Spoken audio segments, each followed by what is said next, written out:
Hi guys, Jason from Spoon CCW. Working on our intermediate pistol series. We want to start this off with a video called Measuring Your Success.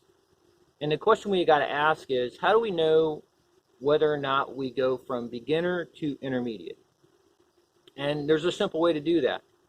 If you can apply the 5 fundamentals of shooting each and every time consistently, when you apply those 5 fundamentals, you are going to consistently accomplish the goals that you've set out for yourself.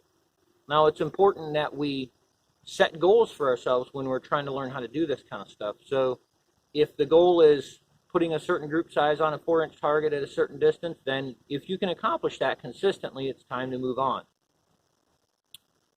Which brings us to another point, and the difference between training, practice, and evaluation. And this is how we're going to really measure our success. So in training, you're learning a new skill. And they can be self-taught, they can be taught by an instructor. But you essentially are learning something new. You're going to make a neural pathway or a new habit in your brain and learn that new skill. Practice is cementing that skill into your brain, making it a habit. Now, it's important that we practice effectively. Practice makes permanent, not perfect. So each and every time you go out to practice, you need to do whatever skill you're trying to practice consistently and like it is supposed to be. If you start out with a bad habit, that bad habit will continue. And it's very hard to go back and fix things. It is a lot easier to go and do it right the first time, and then you're not having to backtrack and learn something or relearn something over again. Now that brings us to evaluation. It's really important we effectively evaluate ourselves when you're ready. If you're going to measure your success, you need to be measured by some type of bar. So whether or not you introduce a shot timer, whether or not you are shooting for a group size, you need to measure that objectively. What we see a lot is people will overstate their ability.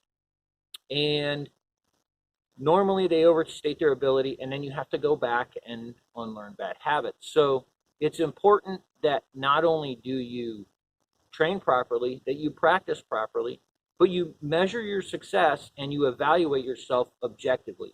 If you're not meeting your goals, then you need to go back to possibly the training stage and relearn or overlearn that particular skill.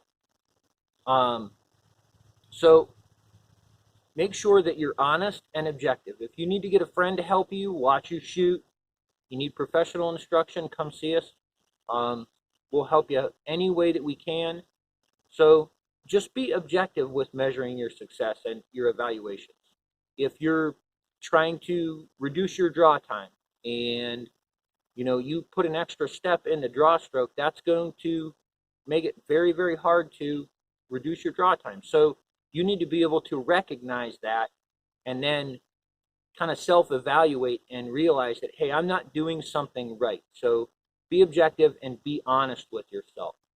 So we're going to kind of move this video series along. We're going to do some stuff in there. We're going to throw you guys some drills you can practice. We're going to look at some dry fire stuff, ready positions, reloads, malfunctions, movement, one-handed shooting, draw, kneeling, squatting, sitting. We're going to look at all this kind of stuff. So hopefully you guys have fun with this series and take it out to the range and practice some of this stuff.